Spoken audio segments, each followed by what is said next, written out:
옆에 있는 지체들과 함께 인사하겠습니다. 나를 향한 하나님의 포석이 있습니다.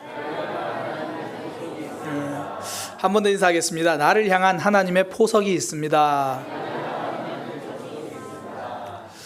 오늘은 추수감사주일로 이렇게 지키고 있습니다. 저는 이 추수감사주일이 참 좋아요. 그 이유가 뭐냐면 그동안 인도하셨던 하나님을 다시 발견할 수 있게 되더라고요.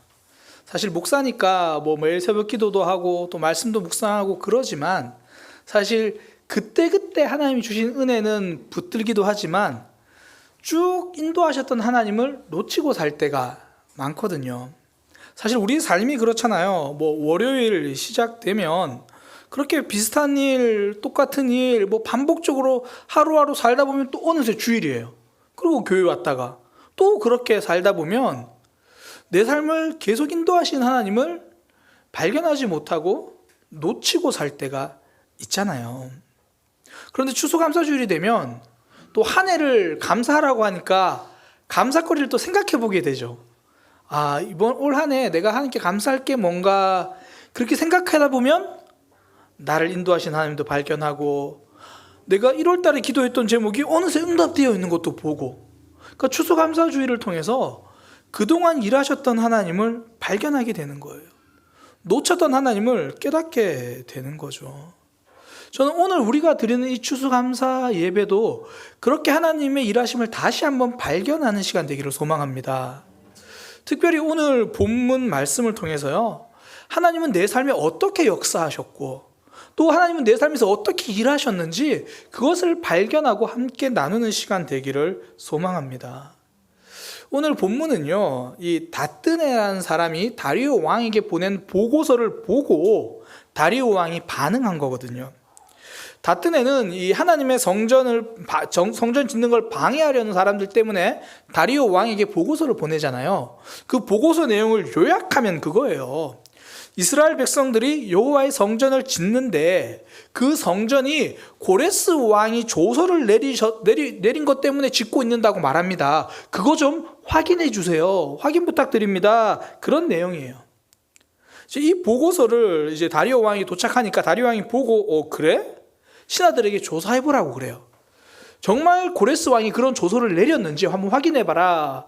그러니까 이제 여기저기 문서 창고 창고를 다 뒤져서 보다가 보니까 이 메대 지역에 있는 궁궐에 그 조서가 있는 겁니다. 정말 있었네? 그러면서 이제 그 내용을 쫙 보니까 고레스 왕이 진짜 그 성전을 지으라고 명령한 게 맞는 거예요. 그리고 단순히 성전만 지어라 이렇게 한 문장으로 끝나는 게 아니라 굉장히 구체적으로 어떻게 성전을 지어야 할지 그리고 그 성전에 대한 지원까지도 다 적혀 있는 거죠. 그걸 보고 이 다리오 왕도 앞으로도 이 여호와의 성전을 짓는 일은 방해하지 말고 막지 말고 계속 도와줘라. 오히려 필요한 거 공급해줘라. 그렇게 이야기를 하는 겁니다. 하나님의 성전을 짓는 것을 방해하려는 사람들 때문에 쓰게 된 보고서인데 오히려 그 보고서 덕분에 건축에 더 큰 도움이 된 거죠. 저는 이 사건을 통해서 우리가 함께 깨닫게 되는 하나님의 역사가 있는데요. 먼저는 우리 삶에서 앞서 일하신 하나님의 포석이 있다는 거예요. 그 포석이 바둑 용어인데 어떤 거냐면 바둑판 보면 이렇게 여러 가지 바둑 돌을 놓을 수 있는 데가 있잖아요. 근데 초반에는 여기저기에다가 그냥 돌을 놔요. 처음에는 이게 당장 도움이 되는 건 아니에요. 그런데 시간이 지나면 이 돌들을 통해서 집을 차지하는데 유리하게 그래서 미리 준비해 두는 돌, 이걸 포석이라고 그러거든요. 그러니까 지금 당장은 이게 어떤 의미인지 잘 모르지만 이후에 내 삶에 크게 도움되는 거, 이게 포석입니다. 고레스 왕이 내린 조서가 바로 하나님의 포석이었어요. 다리오 왕이 보고서를 받고 나서 조서를 내려가지고 진짜 고레스 왕이 편지가 있는지 확인해라, 조서가 있는지 확인해라. 확인해서 보니까 이게 진짜 고레스 왕이 처음에 했던 말 그대로 그거를 발견한 거예요. 고레스 왕이 처음 그 조서를 내릴 때만 해도 이스라엘 백성들이 얼마나 기뻤어요.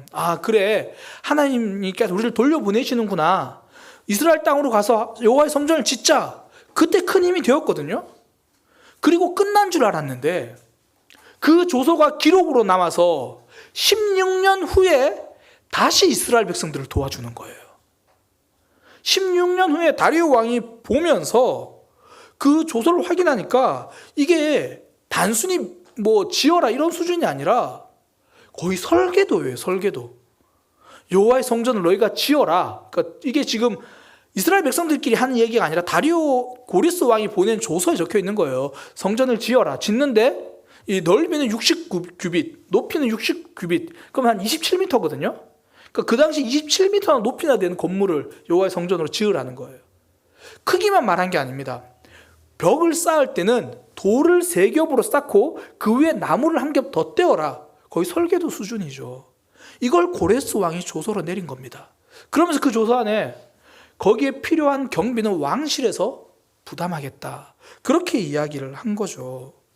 다리오 왕이 이 조서를 확인하고 나서 자신도 적극 협력하는 겁니다. 이 고레스 왕이라고 하면 페르시아 제국을 확립한 왕이거든요. 정말 변방에 있던 작은 나라를 그렇게 큰 나라로 만들었던 고레스 대왕이 이렇게 명령했다면 이건 이유가 있겠다. 나도 이 성전 건축에 적극 협력해야겠다. 오래전에 내린 명령을 하나님은 16년 세월이 넘어서까지도 사용하시는 거예요. 이게 하나님의 포석이죠. 우리의 삶에서 하나님이 지금 일하신 것 감사하죠. 지금 역사하신 것 감사하죠. 그러나 세월이 지나고 보니까 그게 더 크게 우리에게 감동을 주는 거죠. 저도 앞서 집사님의 간증을 들어보니까 이전에 내가 어려울 때 도와주셨던 그 하나님을 깨달아요. 그런데 시간이 지나고 보니까 그 간증이 감사를 넘어 감동인 거죠. 내 삶에 일하신 하나님을 보는 거예요. 성도의 삶에는요, 하나님이 준비해 두신 포석이 있습니다. 내 삶에는 하나님이 우리를 향한 포석이 있다라는 거예요. 생각지도 못했고 우연인 줄 알았는데 하나님의 역사더라는 거죠. 한 청년이 이 교회에 등록을 했어요. 근데 그 교회에 다니는 집사님의 아들이었거든요. 그러니까 집사님의 아들인데 평소에 교회는 안 나오는 자녀. 흔히 우리 표현하는 걸로 기도 제목. 그러니까 얘가 교회 한번 나왔으면 좋겠다. 부모님이 그랬는데 자녀에게 아무리 권해도 교회를 안 나간 거죠. 그러다가 부모님이 계속 권하니까 한 번은 나가지 뭐 그러고 교회를 나왔는데 그날 덜컥 등록을 한 거예요. 그러니까 부모님도 놀라고 목사님도 놀라고 다 놀란 거예요. 그래서 목사님이 이제 그 자녀와 그 친구와 이제 대화를 하는데 그 친구가 왜 등록하게 된지 그 이야기를 하는데 이거예요. 자신이 얼마 전에 꿈을 꿨다는 거예요. 근데 꿈에서 자기가 산에 올라가서 낚시를 하는 꿈을 꿨다는 거예요. 근데 교회 안 다니는 사람들은 왜 꿈에 좀 민감하잖아요. 이게 무슨 의미일까 생각도 하고 또 꿈이 너무 생생하니까 네이버에 찾아보기도 하고 뭐 산에 올라가는 꿈, 뭐 낚시하는 꿈 다 찾아봤는데 뭐 속 시원하게 답이 없는 거죠. 뭐 그러던 중에 엄마가 계속 교회 가자고 하니까 한 번은 효도하는 마음으로 가야겠다. 그리고 가서 예배실 문을 열고 들어갔는데 교회 예배당 한쪽 편에 그 교회 표가 이렇게 걸려 있는 거예요. 그 교회 표가 뭐냐면 요한복음 2장 21장 6절 말씀. 그물을 배 오른편에 던지라. 그물을 배 오른편에 던지라고 배 모양의 그런 그림이 있는데요. 본인은 그걸 딱 보는 순간 내 꿈이 이 의미였구나 그런 생각이 들더라는 거예요. 그 목사님은 연초에 그냥 올 한 해는 순종하는 삶이 됩시다. 뭐 영혼을 구원하는 삶이 됩시다. 그런 의미로 만든 표예요. 그런데 그 청년은 정말 교회라고는 다녀본 적이 없는 그 청년은 그 표를 보는 순간 신의 계시처럼 받아들인 거예요. 나는 교회를 가야 되는구나. 사람들이 보기에는 우연이었어요. 그러나 하나님의 계획 속에서는 필연인 거죠. 그 청년을 향한 하나님의 포석이 이미 1년 전부터 그렇게 하나님이 준비해 두신 거죠. 룻기에 보면 이런 모습들이 참 잘 나와요. 그 룻이 이 보아스를 만나는 장면인데요. 룻은 이방 여인이잖아요. 모압 지역에 있다가 자기 시어머니도 이제 자기 시아버지도 돌아가셔서 시어머니도 홀로 되고 자기도 홀로 되고 시어머니를 모시고 이 시어머니가 가겠다는 이스라엘 땅으로 왔어요. 그러면 이 당시에 홀로 된 여인들은 먹고 살 길이 없어서 어떻게 해야 되냐면 남의 밭에 가서 추수할 때 떨어진 이삭을 주워다가 그거 가지고 한 끼 식사를 하는 거예요. 그래서 이제 룻이 그렇게 그 곡식을 주우러 갔는데 성경의 표현에 보면 마침 우연히 그 보아스의 밭에 들어가게 됐다 그래요. 우연히 보아스의 밭에 들어갔습니다. 그리고 보아스는 땅이 좀 많아요. 그래서 뭐 마침 그날 일꾼들이 일 잘하나, 그리고 추수 때가 되니까 일꾼들 격려나 해줘야겠다. 그리고 마침 그때 그 밭에 왔어요. 그래서 그 둘이 만납니다. 우연히 그 밭에 간 우연과 그냥 마침 그 밭에 갔던 보아스가 만나서 결혼을 해요. 그리고 태어난 아들이 다윗 왕의 할아버지인 오벳입니다. 그 우연과 마침이 합쳐져서 하나님의 섭리가 되었고, 거기서 다윗 왕이 태어나고 그 후손으로 예수 그리스도가 태어나십니다. 우연과 우연 속에 하나님의 역사가 겹쳐지니까 필연이 되는 거죠. 그 모든 과정이 하나님이 예비하신 보석입니다. 이 룻과 보아스의 오늘날 버전이 있어요.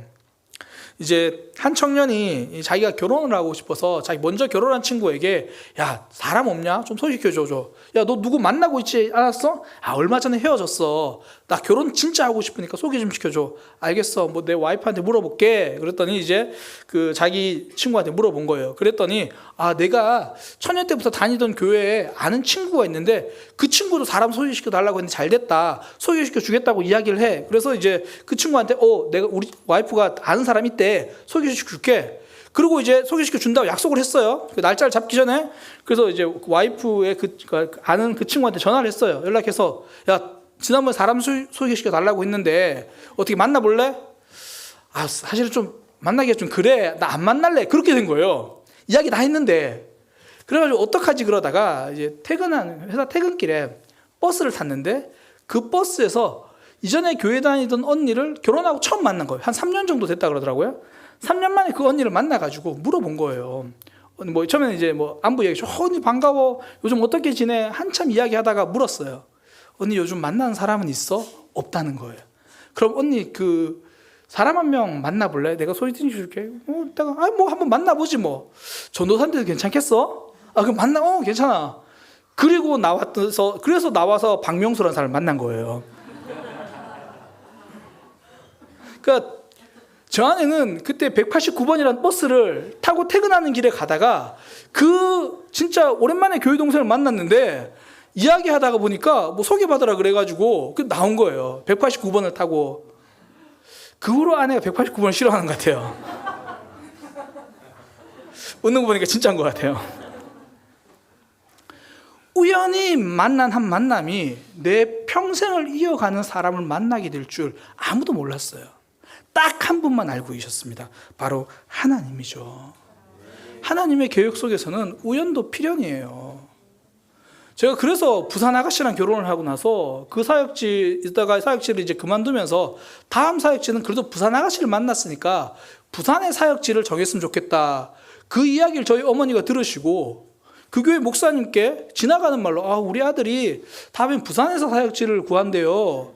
그 이야기를 들은 목사님, 내 친구 중에 부산에서 목회하는 친구가 있는데 거기도 사역자 뽑는다는데 한번 친구한테 이야기해 볼 테니까 지원해 보라 그래요. 갔더니 부산교회예요. 그래서 제가 부산교회 사역을 하게 됐거든요. 여기도 비하인드 스토리가 있어요. 나중에 목사님 이야기해 주더라고요. 원래는 먼저 결정된 사람이 있었대요. 친구가 면접 한번 보라 그러니까 면접을 봤는데 그 결정된 사람이 갑자기 못 오겠다 그런 거예요. 그래서 제가 그 교회 갔어요. 제가 왜 이 이야기를 하냐면 저를 우리 사랑의 교회에 추천해주고 소개해 주신 분이 부산교회 김정성 목사님이세요. 아내랑 결혼을 한 게 우리 사랑의 교회에 사역하기까지 이어졌어요. 우연과 우연인데 하나님의 계획으로 묶으시니까 필연이 된 거예요. 우리의 삶, 우리가 계획하면 얼마나 잘 계획할 수 있습니까? 우리가 대비한다고 한들 어떤 문제를 다 대비할 수 있겠습니까? 그 가운데 하나님의 준비가 있다는 거예요. 하나님의 미리 예비한 보석이 있다라는 거예요. 실제로 우리의 한 해를 돌아보면 그렇잖아요. 하나님이 우연히 만나게 한 사람들의 한마디를 통해서 그 뜻을 깨달을 때가 있잖아요. 직장 생활하면서 전혀 안 믿는 사람이 한마디 했던 말 때문에 내가 이렇게 살면 안 되겠구나, 그렇게 다짐한 적도 있잖아요. 인생에 굽이 있었던 아픔과 때론 여러 가지 상황 가운데 그때마다 내 옆에 있어준 사람이 있었고, 그때마다 하나님이 예배 시간에 들려준 말씀이 있어서 그 하나님의 포석 때문에 우리가 여기까지 왔잖아요. 고레스 왕이 내린 조서는 물론 그때도 이스라엘 백성들에게 도움이 되었지만 세월이 지나 16년 후에 다시 한번 그들이 하나님 나라를 세워가는 일에 도움이 된 거죠. 과거에 우연 같았던 일들이 돌아보면 하나님의 계획이고 하나님의 은혜인 거죠. 때로는 스쳐 지나가는 산들바람인 줄 알았는데 내 믿음을 뒤흔들고 나를 새롭게 만들어주는 태풍이 되기도 한다는 겁니다. 지금까지 우리를 그렇게 인도하셨습니다. 앞으로도 그렇게 인도하실 거예요. 어쩌면 내일 출근해서 만날 그 한 사람이 내 인생의 새로운 전환점이 될지도 모릅니다. 우리 하나님의 포석일 수도 있다라는 거예요. 올 한 해 그렇게 나보다 더 크게 일하신 하나님을 기억하고 고백하며 감사할 수 있는 믿음의 삶이 되기를 소망합니다. 두 번째, 오늘 본문을 통해 우리가 깨달을 수 있는 게 뭐냐면 방해도 선으로 만드시는 하나님의 일하심이에요. 앞서 말씀드린 것처럼 이 다뜨네의 보고서는 성전 건축을 방해하려는 사람들 때문에 쓰게 된 보고서거든요. 그런데 그 보고서를 보고 난 다리오 왕은 결정은 뭐냐면 성전 건축을 도와주라는 거예요. 막지 말고 적극 협력해라. 필요한 것 있으면 너희가 나에게 주어야 될 세금 그거 가지고 거기다 지원해줘라. 그리고 이스라엘 백성들이 제사 드리는 데 필요한 소, 양, 염소 뭐든지 필요하다고 하면 다 줘라. 그러면서 하는 말, 누구든지 성전 건축을 막는 자는 내가 엄벌에 처하겠다. 그 사람은 반드시 죽일 것이고 그 사람의 집 또한 내가 허물어 버리겠다. 분명히 방해였거든요. 근데 하나님이 선으로 바꾸세요. 우리 하나님은 우리 삶에 찾아온 아픔과 방해도 선으로 바꿔서 역사하시는 하나님이십니다. 그 중국 역사에 보면요, 관중이라는 사람이 있어요. 춘추 전국 시대의 사람인데요.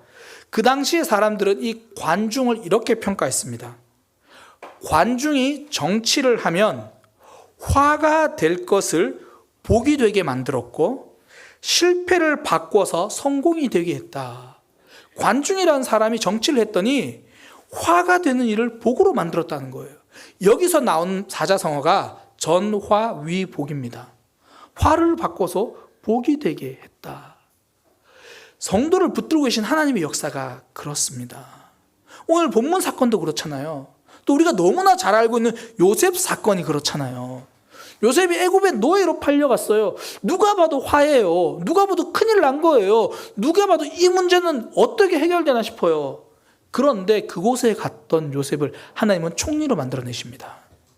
단지 요셉의 신분 상승으로 끝나는 게 아니라 요셉을 통해서 애굽 온 나라가 살아나게 되고요. 요셉을 통해서 그 가족과 한 민족이 살아나게 됩니다.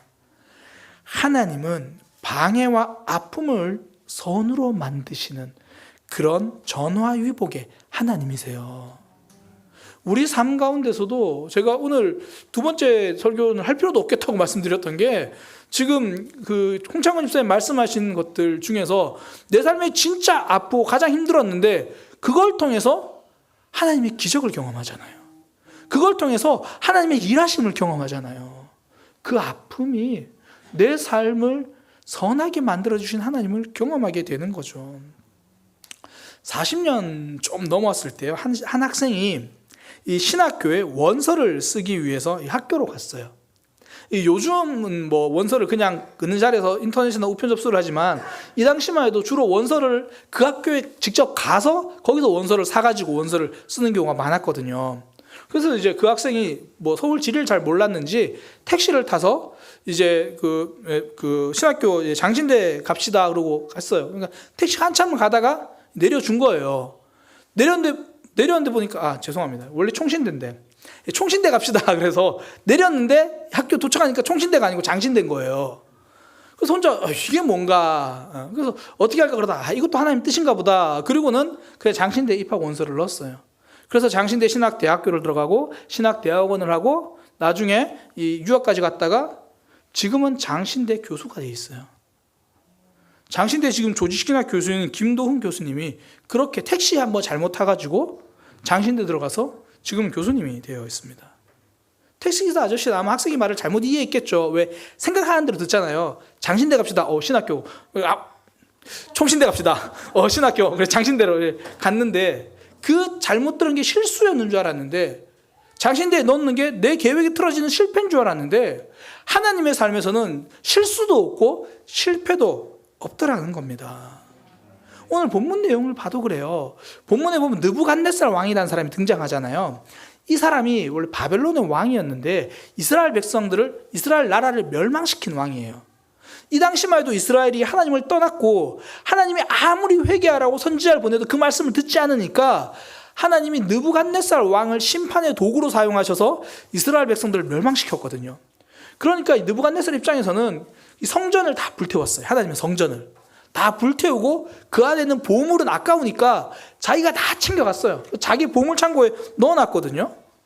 그런데 나중에 이 바벨론이 멸망하고 이 페르시아 고레스가 왕이 되고 나니까 이스라엘 백성들을 보고 다시 성전을 지으라고 할 때 그 느부갓네살 왕이 창고를 열어가지고 보니까 그 하나님의 성전에 물건들이 은, 금 다 그대로 있는 거예요.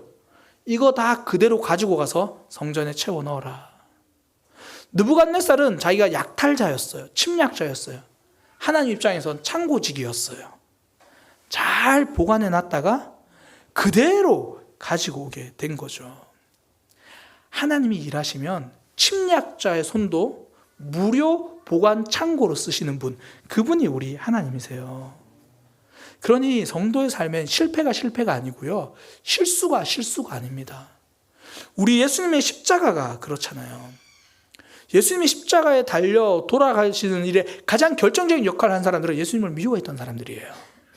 예수님을 싫어했던 바리새인들과 종교 지도자들, 자신의 기득권을 지키기 위해서 도저히 예수를 그냥 두면 안 되겠다, 저 예수를 죽여야겠다, 그리고 예수님을 십자가에 못 박습니다.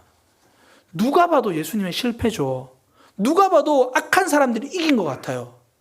그러나 그 예수님의 십자가의 죽음을 통해서 우리의 구원은 완성됩니다. 십자가의 사랑은요, 실패를 통해 완성된 거죠. 그 예수님의 무죄한 죄 없는 죽음 덕분에 우리의 죄가 용서받았잖아요. 지금 우리에게 찾아온 아픔과 고난, 하나님 반드시 선으로 만들어 주십니다. 지난 한 해 그런 일들이 있었을 거고요. 지난 우리의 삶에 그런 일들이 있었습니다. 앞으로 우리의 삶에도 그런 일이 있을 거예요. 지금 2022년 11월이죠. 아직까지 내 삶 해결되지 않은 아픔이 있잖아요. 의미를 모르는 고난이 있잖아요. 하나님께서 반드시 이것도 선으로 만들어내실 겁니다. 이 의미를 깨닫게 될 겁니다. 시편 119편 67절에 시편 저자는 이렇게 말합니다. 고난 당하기 전에는 내가 그릇 행하더니 이제 주의 말씀을 지키나이다. 고난 당하기 전에는 내 마음대로 살았고 내가 죄의 길을 따라 살았는데 오히려 고난 때문에 내가 하나님의 말씀을 지키게 되었고 예배 자리를 지키게 되었고 하나님을 알게 되었습니다. 우리에게 찾아온 고난까지도 우리에게 유익하게 만들어내시는 분, 그 전화와 위복의 하나님이 저와 여러분의 하나님입니다. 그 전화와 위복의 하나님이 우리가 믿고 있는 하나님이십니다. 우리의 삶을 보면 그래요. 우리는 누구나 성령의 열매를 맺기 원해요. 사랑과 기쁨과 화평과 오래 참음과 자비와 양성과 온유와 충성과 절제, 그 열매가 있었으면 좋겠잖아요. 저만 그런가요? 내 안에 사랑이 있었으면 좋겠고, 내 안에 기쁨이 있었으면 좋겠고, 내가 화평의 사람이 됐으면 좋겠고.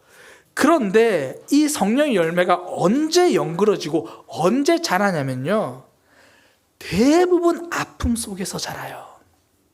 직장에서 사랑할 수 없는 사람을 만난 거예요. 그럼 처음에는 하나님께 이런 마음이 들어요. 하나님, 왜 저 사람을 내 곁에 두셨나요? 그러면서 기도하는 게, 하나님, 저 사람이 부서 이동하든지 내가 부서 이동하든지 그렇게 해주세요. 그렇게 기도하거든요. 그래도 부서 이동이 안 돼. 아무리 봐도 이건 안 될 것 같아. 그럼 기도 제목이 살짝 바뀌어요. 하나님, 저 사람의 마음을 좀 바꿔주세요. 근데 아무리 기도해도 저 사람 안 바뀔 것 같아요. 그때부터 이렇게 기도하기 시작해요. 하나님, 그러면 제가 저 사람을 용서할 수 있게 해주세요. 제가 저 사람을 사랑할 수 있게 해주세요. 그 시간이 지나면서 내가 사랑의 사람이 되어가는 거예요. 우리는 언제 화평을 위해서 기도하게 됩니까? 관계가 깨어지고 나면요, 화평을 위해서 기도해요. 내 주변의 사람들이 서로 반목하고 있는 걸 보면 그게 너무 안타까워서 내가 중간에서 뭐라도 해봐야겠는데 괜히 내가 끼어들었다가 더 잘못되면 어떡하지? 그 마음 때문에 먼저 기도하게 된다고요. 하나님, 나에게 지혜를 주세요. 하나님, 내가 화평의 사람이 되게 해주세요. 그 깨어진 아픔을 통해 우리 안에 화평이라는 성령의 열매를 맺어가게 됩니다. 처음 내게 찾아온 것은 아픔이었어요. 방해와 슬픔이었습니다. 그러나 그 아픔을 통해서, 그 방해를 통해서 내 안에 성령의 열매가 익어가기 시작하는 거예요. 하나님은 우리에게 찾아온 방해와 아픔도 그렇게 선으로 만들어내시는 분입니다. 미국에는요, 자이언트 메타세콰이어라는 엄청 큰 나무가 있어요. 엄청 크다고 하니까 얼마나 크냐면 엄청 커요. 이 높이가 120m 정도예요. 높이가 120m, 다시 한번 좀 놀라주세요. 높이가 120m 정도예요. 건물 30층 높이에요. 건물 30층 높이. 진짜 웬만한 아파트보다 높아요. 30층 높이의 건물이고, 지름이, 둘레가 아니고 지름이 8m예요. 저 같은 사람 4명이 서야 돼요. 그러니까 거의 우리 교회 여기서 저희 끝까지가 지름이에요, 지름. 그런 나무예요. 그런데 이 자이언트 메타세콰이어 나무에 별명이 있어요. 산불을 기다리는 나무예요. 산불을 기다리는 나무. 자이언트 메타세콰이어는요, 이 껍질의 두께만 1m고 그게 다 수분으로 채워져 있어요. 그래서 산불이 나도 7일까지는 견뎌요. 그래서 다른 나무가 다 타고 나면 그 재가 양분이 돼서 또 자라는 거예요. 그리고 이 자이언트 메타세콰이어 나무에 그 싹을 틔우는데 최적의 영양분이 바로 이 탄 그 흔적, 그 재가 최적의 양분이 돼요. 그렇게 싹을 틔워서 자라난 자이언트 메타세콰이어는 3000년까지 자란 나무가 있는 거예요. 그 나무에게는 1m 정도의 껍질과 수분이 있었습니다. 우리 성도의 삶에 찾아온 여러 가지 불같은 아픔 속에서는요, 우리를 지켜주신 성령 하나님의 보호하심이 있습니다. 그 하나님의 사랑이 있습니다. 그 사랑이 우리에게 찾아온 산불도, 우리에게 찾아온 아픔도 복으로 만들어 주시는 거예요. 올 한 해 우리의 삶 기쁜 일 있었죠. 그러나 아픔도 있었잖아요. 지금도 감사할 것 참 많죠. 그러나 지금도 기도할 문제를 가지고 있잖아요. 그러나 우리 삶을 보호하고 계시는 하나님을 신뢰하시기 바랍니다. 그 하나님을 기대하시기 바랍니다.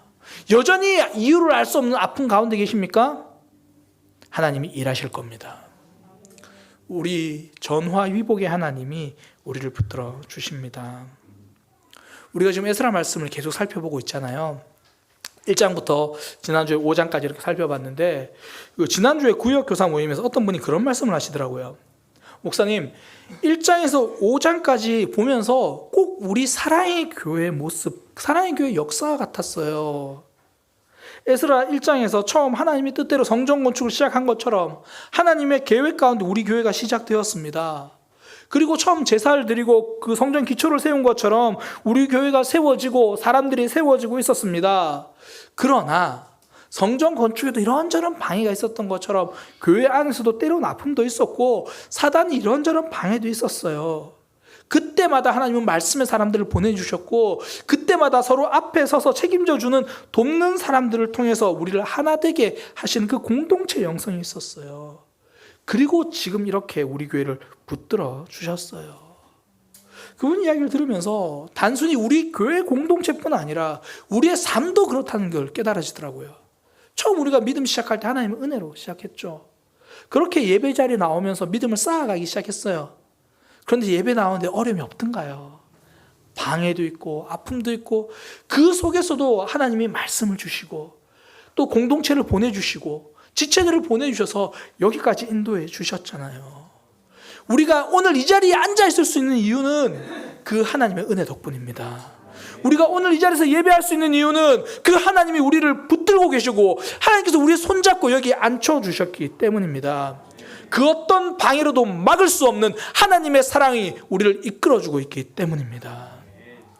추수감사주의를 맞이하면서 한 해를 돌아보기 원합니다. 아니, 우리의 지난 삶 전체를 돌아보기를 원합니다. 우연 같은 일들 속에 하나님의 계획이 있었죠. 때로는 방해고 아픔이었는데 그걸 통해서 우리의 믿음이 더 단단해졌습니다. 심지어 실패를 통해서 나의 길을 바꿔서 오히려 더 나은 길로 인도해 주실 때도 많았습니다. 우리 하나님은 그렇게 우리 삶에 일하시는 분이에요. 방해로 시작한 보고서가 결국 놀라운 성전 건축 지원으로 끝나는 것처럼 우리의 삶에서도 하나님은 그렇게 역사하실 겁니다. 우리 이 시간 지금 그 하나님께 감사하는 고백을 하기 원합니다. 그렇게 일하실 하나님을 기대하는 고백을 하기 원합니다. 나의 모든 삶 하나님의 은혜였습니다. 내가 누려왔던 모든 것들이, 내가 지나왔던 모든 시간들이, 내가 걸어왔던 모든 순간들이 당연한 것 아니라 은혜였습니다. 이 시간 우리 그 하나님을 함께 고백합니다.